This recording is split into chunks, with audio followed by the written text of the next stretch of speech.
This is a message for Colin Kaepernick. And this is a message for the arrogant, murderously lying Michael Smerconish, who has a Jones against the political prisoner and longtime freedom fighter Mumia Abu Jamal, and who is driven crazy by the fact that Colin Kaepernick recently called for the freedom of Mumia Abu Jamal. I see that you've just called for the immediate release of convicted cop killer Mumia Abu Jamal.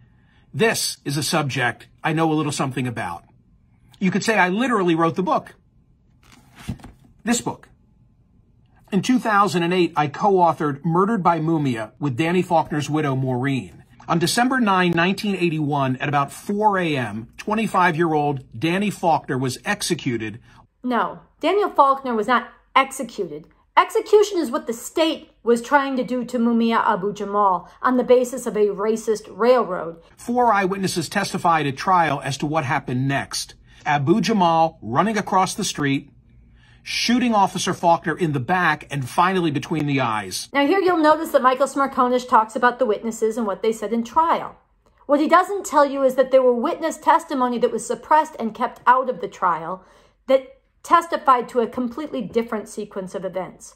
And this is one of many reasons that many of us have insisted, rightfully so, including Kaepernick now, that this trial was a railroad. Ballistics tests verified that the bullets found in Abu Jamal's gun were the same caliber, brand, and type as the fatal bullet removed from Officer Faulkner's brain. No, the bullet taken from the slain officer's body was never matched to Mumia's gun. Mumia's gun was never tested to see if it had been fired. Mumia's hands were never tested to see if they had recently fired a gun. And in fact, the medical examiner in their initial report identified the caliber bullet in Daniel Faulkner's body as being from a different gun than the gun that Mumia had. But the jury never saw that information either. Abu Jamal was heard by witnesses to say, "I shot the motherfucker, and I hope the motherfucker dies." It took 64 days before police magically remembered that Mumia allegedly shouted out the night of this incident, "I shot the MFer and I hope he died."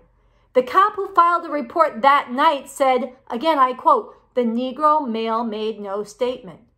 Yet magically, 64 days later, we're supposed to believe this made-up version? Danny Faulkner left behind a young widow, Maureen, who for 4 decades has stood up to a torrent of lies and misinformation.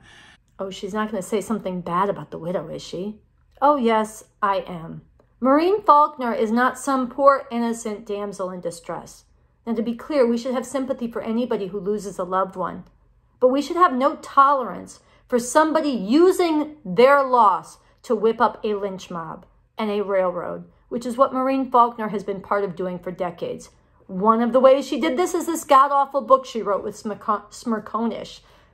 But to give just one other example, I remember very distinctly back in 1995, when Mumia Abu Jamal's death warrant was signed, Maureen Faulkner spoke to the media, and she told this tear-jerking story about how on the day during the original trial, when her husband's bloody shirt was brought in as evidence, she claimed that Mumia Abu Jamal looked at her and grinned, as if he had cold-hearted cruelty in him. And it's a very emotionally moving, chilling story. Just one problem. It's impossible. If you look at the transcripts, the day that they brought in Daniel Faulkner's bloody shirt, Mumia Abu Jamal had been banned from the courtroom. He wasn't there. He wasn't grinning at anybody. He had been banned from his own trial. This is another part of what made this trial such a railroad. For reasons that have never made sense, Abu Jamal has, over the years, become the darling of Hollywood activists, rock bands, documentarians, and college students. People have stood up for Mumia Abu Jamal for damn good reason. This was a revolutionary journalist, a black freedom fighter who was railroaded and put on death row because of this. Bob Avakian, the revolutionary leader, put it well. He said, "Revolutionaries who embody the highest interests of the people and inspire them to fight for these interests are very precious.